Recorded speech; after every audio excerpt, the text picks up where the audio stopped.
नमस्कार फ्रेंड्स, आप पढ़ रहे हैं पब्लिक लर्निंग इंस्टीट्यूट में। आज का जो हमारा टॉपिक है पास्ट परफेक्ट कंटीन्यूअस टेंस। अब हम थोड़ा सा टेंस की सीरीज भी साथ में लेके चल रहे हैं, जिससे हमारा टेंस और बेसिक ग्रामर जो होगा वो दोनों साथ साथ चलेगा। देखो होता क्या है, पास्ट परफेक्ट कंटीन्यूअस टेंस और पास्ट कंटीन्यूअस टेंस में कंफ्यूजन होता है। जब हम हिंदी में ट्रांसलेट करते हैं तो जैसे हमने किया कि हम पढ़ रहे थे, ठीक है, हम पढ़ रहे थे तो उसमें भी रहा था रही थी आ रहे हैं, और जैसे हम बोले हम 1 घंटे से पढ़ रहे थे तो थोड़ा सा कंफ्यूजन हो जा रहा है। इसमें डिफरेंस क्या है, इसमें टाइम मेंशन किया है पास्ट परफेक्ट कंटीन्यूअस में, और पास्ट कंटीन्यूअस में टाइम मेंशन नहीं किया होता। तो इसकी जो पहचान होगी पास्ट परफेक्ट कंटीन्यूअस टेंस में, तो हम देखेंगे कि हिंदी के जिन वाक्यों के अंत में रहा था रही थी, इसकी पहचान अगर हम जाएंगे, इंडिकेशन भी बोल सकते हैं, तो पहचान हिंदी के वाक्यों के अंत में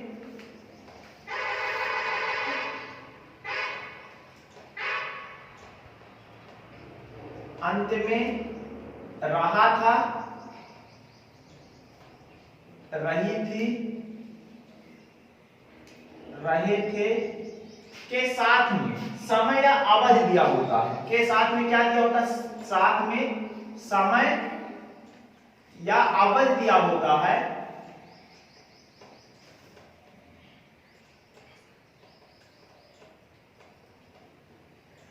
होता है तो वो हो जाता है पास्ट परफेक्ट कंटीन्यूअस टेंस।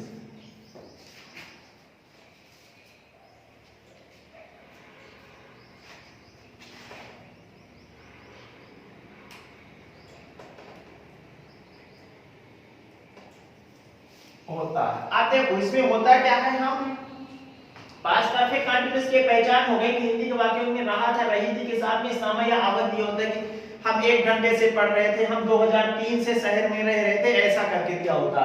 फिर होता क्या, हम एक स्टोरी टेलिंग के माध्यम से समझाना चाहेंगे कि सपोज दैट एक उदाहरण में जैसे मान लो किसी प्लेस का नाम, जैसे मान लो बस स्टैंड या कोई भी शॉपिंग मॉल है, ठीक है, तो वहां पे एक फ्रेंड्स अपने दूसरे फ्रेंड्स का इंतजार कर रहा है, ठीक है। अब वो इंतजार कैसे करेगा, मान लो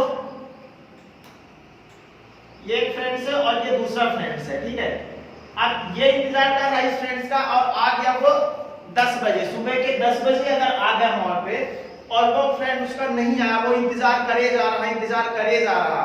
जब उसका मित्र आता है तो वो क्या बोलता है कि पता, हम तुम्हारा इंतजार 1 घंटे से कर रहे थे, हम तुम्हारा इंतजार कर तो रहे थे लेकिन कितने घंटे से कर रहे थे, 1 घंटे से। तो उसमें हम बता रहे हैं कि हम ये काम तो कर रहे हैं इंतजार करने के लिए, लेकिन कितने टाइम से कर रहे थे, पिछले 1 घंटे से। ये भी बता सकते हैं कि जैसे सुबह आ गया तो इस बता दे कि हम पता तुम्हारा इंतजार सोमवार से कर रहे थे, हम सुबह से कर रहे थे, ऐसे करते। तो वहां पे हमारा टाइम मेंशन दिया होता है, ठीक है।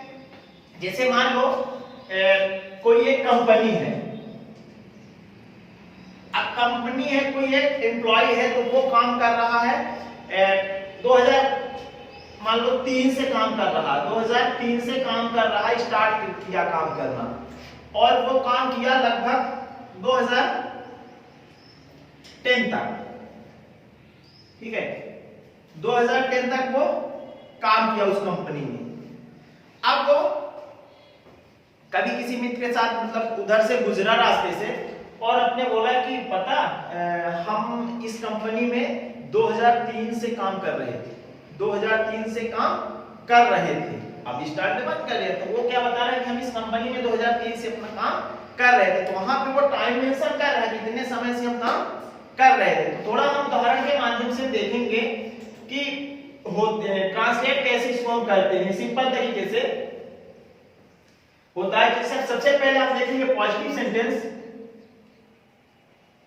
पॉजिटिव सेंटेंस, पॉजिटिव को अपन सिंपल भी बोलते हैं, अफर्मेटिव भी बोलते हैं। तो पॉजिटिव सेंटेंस का ये डेफिनेट जरूर लिखेंगे, सब्जेक्ट, सबसे पहले हम लिखेंगे सब्जेक्ट, सब्जेक्ट के बाद हम लगा देंगे हैड बीन, क्या लगाएंगे, हैड बीन, फिर वर्ब का first form ING, V1 plus ING और ऑब्जेक्ट, प्लस इसके बाद हम सिंस, फॉर, प्लस टाइम। उदाहरण देखें कि वह 1 घंटे से पढ़ रहा था, वह 1 घंटे से पढ़ रहा था। अब यहां पे टाइम मेंशन किया कि वह 1 घंटे से पढ़ रहा था। तुम 2 दिन से खेल रहे थे। मैं जुलाई से अंग्रेजी सीख रहा था। अब यहां पे वह 1 घंटे से पढ़ रहा था, तुम 2 दिन से खेल रहे थे, मैं जुलाई से अंग्रेजी सीख रहा। तो इसमें ये चीज मेंशन नहीं होती कि हम चाहे सिंगुलर नंबर या प्लूरल नंबर, दोनों के साथ हम सब्जेक्ट प्लस हैड बीन रखेंगे। दोनों के साथ भी हम सब्जेक्ट प्लस हैड बीन रखेंगे, चाहे वो एक वचन है या बहुवचन हो। इसमें नहीं कि हम एक वचन के साथ ये लगाएंगे, एक बहुवचन के साथ ये लगाएंगे, दोनों लिखेंगे, चाहे एक वचन हो चाहे बहुवचन, दोनों के साथ भी हम हैड बीन रखते हैं। तो हम इसका ट्रांसलेट कैसे करेंगे? सब्जेक्ट के रूप में हमारा ही है तो ही। इसके बाद हम क्या करेंगे? हैड बीन लिखा तो हैड बीन लिख देंगे। He had been, V1 plus ING लिखा है तो V1 जो होता है वर्ब होता है, ठीक है। क्रिया की मैं परिभाषा पार्ट्स ऑफ स्पीच में बता चुका हूं कि क्रिया वह शब्द होती है जो वाक्य में कुछ होने या करने को व्यक्त करती है। तो वह 1 घंटे से पढ़ रहा था तो उसका काम क्या है? में पढ़ना। तो V1 हमारा क्या है? पढ़ना, तो रीड, आईएनजी लगा देंगे तो रीडिंग। ऑब्जेक्ट क्या पढ़ रहा था? कुछ नहीं दिया है कि किसके बारे में नहीं पता है ना, तो ही हैड बीन रीडिंग। इसके बाद जब ऑब्जेक्ट नहीं दिखा है तो हमारा सिंस और फॉर। मैंने जो प्रेजेंट कंटीन्यूअस टेंस जिसमें पढ़ाया, प्रेजेंट परफेक्ट कंटीन्यूअस टेंस पढ़ाया था, तो प्रेजेंट परफेक्ट कंटीन्यूअस सिंस और फॉर का यूज मैंने बता दिया था कि सिंस का प्रयोग निश्चित समय के साथ में किया जाता है और फॉर का प्रयोग हमारा अनिश्चित समय के साथ में किया जाता है, ठीक है। तो यहाँ पे हमारा जो 1 घंटा है, 1 घंटा जो हमारा है वो अनिश्चित समय है, अनिश्चित टाइम है कि कौन से 1 घंटे से पढ़ रहा था ये हमें पता नहीं। तो यहाँ पे हम क्या लगाएंगे? For. He had been reading for, फिर कितना है? 1 घंटा है तो 1 hour। सेकेंड देखेंगे, तुम 2 दिन से खेल रहे थे। अब आदमी ऐसे पूछता है कि तुम 2 दिन से खेल रहे थे, स्टोरी टेलिंग में भी जाएंगे तो नहीं, तुम 2 दिन से ये काम कर रहे थे, तुम 2 दिन से पढ़ रहे थे, ठीक है। You had been reading for 2 days, तो तुम 2 दिन से खेल रहे थे, तो सब्जेक्ट हमारा यू है, ये बहुवचन है, ये एक वचन है, तो बहुवचन के साथ भी हैड बीन लगाएंगे। तो यू हैड बीन, इसके बाद V1 प्लस आईएनजी, तो V1 हमारा क्या है? खेलना, तो प्ले, आईएनजी लिखेंगे तो playing, you had been playing. फिर इसके बाद क्या है? क्या खेल रहे थे, ये भी मेंशन नहीं किया गया है, सिंस फॉर। अब इसमें भी 2 दिन, अब ये पता नहीं कौन से 2 दिन है, ठीक है। तो यहां पे भी हमारा क्या लगेगा? For 2 days। मैं जुलाई से अंग्रेजी सीख रहा था।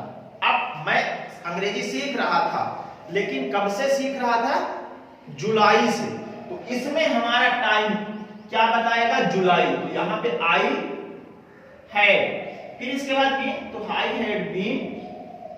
अब देखो V1 हमारा जो इसमें है तो सीखना, तो सीखने को इंग्लिश में क्या कहते हैं? लर्न।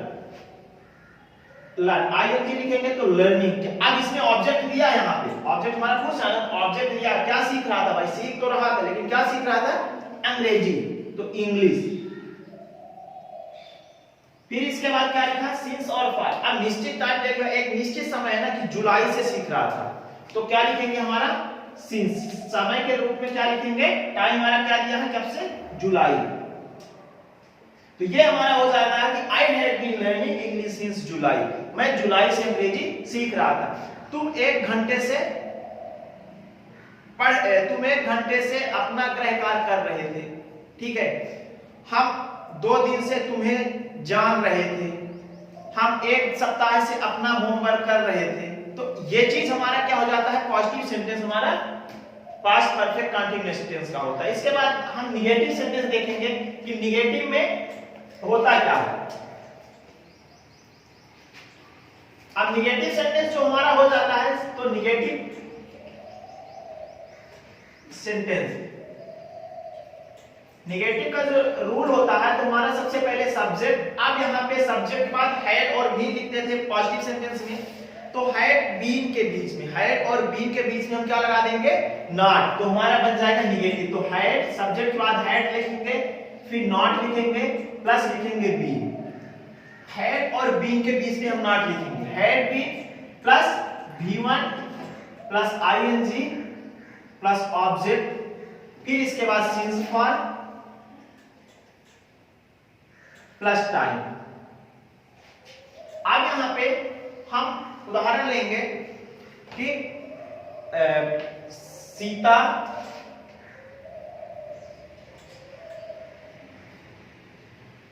सोमवार से गृह कार्य नहीं कर रही थी। सीता सोमवार से गृह कार्य नहीं कर रही थी। तो यहां पे हमारा सब्जेक्ट क्या हो जाएगा, सीता। ठीक है, तो हमारा हो जाएगा सीता सोमवार से गृह कार्य नहीं कर रही थी। तो अब यहाँ पे हेड और नॉट प्लस बी, तो सबसे लिखा लगाएंगे हेड, फिर इसके बाद लिखा है नॉट, तो नॉट लिख देंगे, इसके बाद लिखा है बीन, तो बीन लिख देंगे, फिर इसके बाद V1 प्लस ing। तो V1 क्या हमारा कार्य करना, तो कार्य करना को हम क्या बोलते हैं, डू मतलब होता है करना, डू मतलब क्या होता है करना, तो डू लिखेंगे, ing लगा देंगे तो क्या हो जाएगा डूइंग।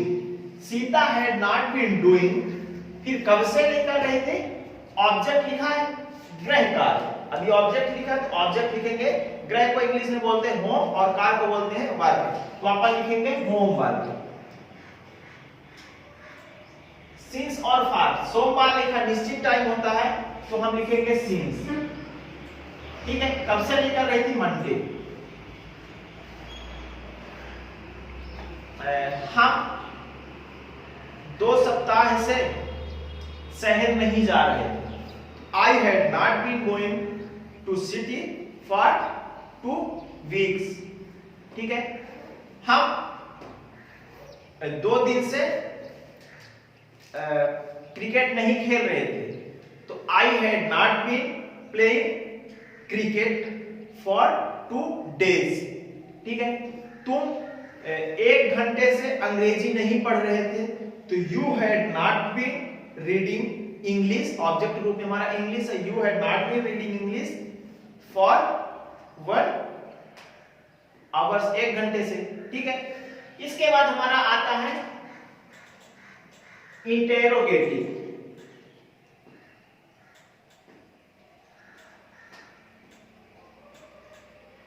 अब देखो इंटेरोगेटिव, वैसे इंट्रोगेटिव हम पढ़ते हैं, लेकिन इसका जो सही उच्चारण क्या होता है, इंटेरोगेटिव सेंटेंस। इंटेरोगेटिव मतलब होता है प्रश्न पूछना।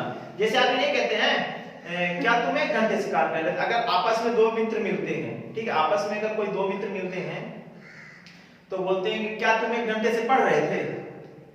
ठीक है, जैसे क्लास में शिक्षक आते हैं तो बोलते हैं कि जब आए तो तुम लोगों से पूछे क्या तुम 1 घंटे से पढ़ रहे थे। ठीक, ऐसे क्वेश्चन पढ़ते कि क्या तुम पिछले 1 घंटे से काम कर रहे थे, कोई भी जब होता मिलता है तो ये पूछते क्या तुम 1 घंटे से कर रहे थे, क्या तुम 2 दिन से वहां जा रहे थे, ठीक है, क्या तुम 1 सप्ताह से घर पे रह रहे थे। ठीक है, ऐसे पूछते। तो इसके जो रूल होते हैं बनाने के, तो सबसे पहले हम क्या लिखेंगे, सब्जेक्ट के पहले हम लिखेंगे हेड, सबसे पहले हम लिखते हैं हेड, इसके बाद हम फिर लिखते हैं सब्जेक्ट, फिर लिखते हैं बीन। अब यहाँ पे सब्जेक्ट के पहले हमारा हेड आ जाता है, हेड और बीन के बीच में हमारा क्या हो जाता है इंटरोगेटिव में सब्जेक्ट। फिर इसके बाद क्या होता है वर्ब का first form ING, object since for time, इसके बाद एक अलग से आता है क्वेश्चन मार्क। तभी हमको पता चलता है कि हाँ ये प्रश्न पूछने का काम किया गया। कोई भी सेंटेंस जब हम इंग्लिश में लिखेंगे तो उसमें इंग्लिश या हिंदी में, तो उसमें हमारा लास्ट में क्वेश्चन मार्क दिया होता है, तो इससे हमें पता चल जाता है हाँ इसमें प्रश्न पूछा जा रहा है। ठीक है, तो अब यहाँ पे जैसे क्या सीता सोमवार से गृह कार्य नहीं कर रही थी, तो यहाँ पे लिख दो क्या सीता सोमवार से गृह कार्य कर रही थी। अब क्या सीता सोमवार से गृह कार्य कर रही थी, प्रश्न पूछा जाता है। कोई ऐसे आपस मिलते हैं, क्या सीता सोमवार से गृह कार्य कर रही थी, तो हम इसमें लगा देंगे हेड। इसके बाद लिखा हमारा सब्जेक्ट, तो सब्जेक्ट रूप में हो जाएगा Sita, had Sita been. Had mean Sita नहीं होगा, हेड सीता बीन। V1 क्या है, कार्य करना, तो डू, ING हो जाएगा तो doing homework since Monday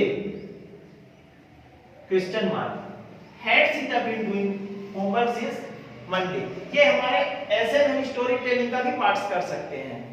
story telling होता क्या है कि डिस्कशन हो जाता है, वार्तालाप हम कह सकते हैं कि अगर हम बात करते हैं कि अपनी कहानी बताते हैं। स्टोरी टेलिंग जैसे कहानी बताएं कि पता हम कल शहर गए तो मंत्री जी 1 घंटे से भाषण दे रहे थे, मंत्री जी 1 घंटे से भाषण दे रहे थे, तो अपनी स्टोरी टेलिंग कल की कहानी बता रहे हैं अपने किसी मित्र से, मंत्री जी 1 घंटे से भाषण दे रहे थे, ऐसे स्टोरी टेलिंग। पता जब हम कल स्कूल गए तो शिक्षक आधे घंटे से पढ़ा रहे थे, ठीक है, ऐसे बोलते हैं। अब जैसे मान लो किसी मित्र का तुम इंतजार करो और बोलो कि कल हम चलेंगे कहीं घूमने, अब तुम यहाँ पे मिलेंगे, अब बोल दो वहां पे जाके तुम, जैसे मान लो बोले बस स्टैंड में मिलेंगे या कि कहीं कुछ प्लेस का नाम बता दो। अब वहां पे तुम जाओ और उस फ्रेंड्स का वेट करो, ठीक है, और संयोग से वो फ्रेंड के ना आए, ठीक, कोई काम आ जाएगा तो बोले कि नहीं आया। अब जब दूसरे दिन तुम मिलो तो तुम उससे गुस्से में बात करोगे, पता हम कल आए थे, तुम्हारा 2 घंटे से इंतजार कर रहे थे, ठीक है, तुम नहीं आए। कि वो आ जाता है, अब तुम 10 बजे का टाइम दे रहे हो कि 10 बजे हम यहाँ पे मिल जाएंगे। अब जब 10 बजे तुम अपने टाइम पे पहुंच गए और तुम्हारा जो फ्रेंड्स आता है कितने बजे, 12 बजे आता है, बोल आप जब आएगा तो पहले कि सॉरी यार भाई हम 2 घंटे लेट हो गए, ठीक है, तो तुम बोलोगे गुस्से में, पता हम 10 बजे से तुम्हारा इंतजार कर रहे थे, पता हम 2 घंटे से तुम्हारा इंतजार कर रहे थे। तो दोनों तरह का सेंटेंस बोल सकती हो। तो अगर 2 घंटे से बोलोगे तो उसमें फॉर लगेगा, और अगर 10 बजे से टाइम मेंशन करोगे तो उसमें क्या लगेगा, सिंस लगेगा। तो ऐसे करके स्टोरी टेलिंग में बताते कि हम इतने घंटे से इतना इंतजार कर रहे थे, है ना। तो ये होता। अब इसमें क्या होता है, WH क्वेश्चन वर्ड होता है। WH क्वेश्चन वर्ड कौन कौन से होते हैं, WH क्वेश्चन मैंने बता चुका है जितने भी टेंस पढ़ाए हैं कि WH question why, what, when, where, who, ठीक है, हाउ, ये हमारे WH क्वेश्चन वर्ड्स होते हैं। तो WH क्वेश्चन वर्ड से में सेंटेंस कैसे बनते हैं, जैसे मान लो बोले कि तुम 1 घंटे से क्या कर रहे थे, ठीक है भाई, तुम अपने घर पे रहो और कोई चीज जैसे मान लो बोल दे कि ये काम करना, घर वाले बोल दे कि बेटा यहाँ पे हम थोड़ा जा रहे हैं बाहर, ये काम तुम कर लेना, ठीक है, और जब आए वापस तो तुम वो उस काम को ना कर पाओ, ठीक है, तो बोल दो कि अभी काम नहीं हो पाया पापा मम्मी, कुछ भी बोलो, तो वो बोलेंगे तुम 1 घंटे से क्या कर रहे थे, ये काम नहीं कर पाए हो, ठीक है। जैसे स्कूल में तुम लोगों को होमवर्क दिया जाता, ठीक है, बोलेंगे कि तुम याद करो, ठीक है, ये याद करके लाओ। अब जब तुम स्कूल आओ दूसरे दिन, ठीक है, या दूसरे दिन ना 2-3 दिन बाद आओ, ठीक है, और बोलो कि सर उस दिन जब हम पूछने के लिए खड़ा करें तो बोले कि हाँ तुम सुनाओ आज मैंने बोला जो बोला था, तो तुम बोलोगे कि सर हम नहीं आ पाए थे, तो हमसे नहीं याद हुआ। तो यही बोले तुम हम 2 दिन पहले दिए थे, 2 दिन से तुम क्या कर रहे थे नहीं याद किए हो, ठीक है, ऐसा भी हो सकता है ना। तो ऐसा नहीं कि 2 दिन से क्या कर रहे थे, 2 दिन से तुम कहाँ जा रहे थे, ऐसे पूछेंगे भाई। अब जैसे स्कूल ना हो, तुम स्कूल ना हो और 2-3 दिन बाद आओ या 1 सप्ताह बाद आओ, तो ये बोलेंगे तुम 1 सप्ताह से कहाँ जा रहे थे, स्कूल नहीं आए भाई, तुम 1 सप्ताह से कहाँ जा रहे थे, ठीक है, ये तुम काम नहीं किए हैं, तुम 1 घंटे से क्या कर रहे थे, ऐसे बोलते हैं ना। तो इस टाइप के क्वेश्चन को हम WH क्वेश्चन नाम दे देते हैं कि WH क्वेश्चन सेंटेंसेस, ठीक है। तो एक सेंटेंस उदाहरण बताते हैं कि तुम 1 घंटे से क्या कर रहे थे, ठीक है। तो इसमें होता क्या है कि हम इंटरोगेटिव जो सेंटेंस होता है वो पूरा यही होता है, इसमें सबसे लास्ट में शुरू में क्या करते हैं, WH क्वेश्चन वर्ड लगा देते हैं, ठीक है। तो WH क्वेश्चन वर्ड में होता क्या है कि क्या, कैसे, क्यों, कहां, कब, ये सब हमारे WH क्वेश्चन वर्ड है। तो इसमें हमारा WH क्वेश्चन वर्ड क्या है लिखा है, इसमें क्या लिखा है? क्या। ठीक है, तो सबसे पहले हम इसकी स्पेलिंग लिखेंगे। व्हाट मतलब होता है क्या, फिर इसके बाद हेड लगा देंगे, व्हाट हेड, फिर इसके बाद सब्जेक्ट है तो यू, बी लिखा तो बी लिख देंगे, B1 लिखा तो डू मतलब करना, आईएनजी डूइंग। अब ऑब्जेक्ट के रूप में कुछ नहीं दिया कि कौन सा काम कर रहे थे। ठीक है, सिंस और फॉर 1 घंटा लिखा है तो फॉर 1 आवर, बस क्वेश्चन मार्क लगा देंगे। What have you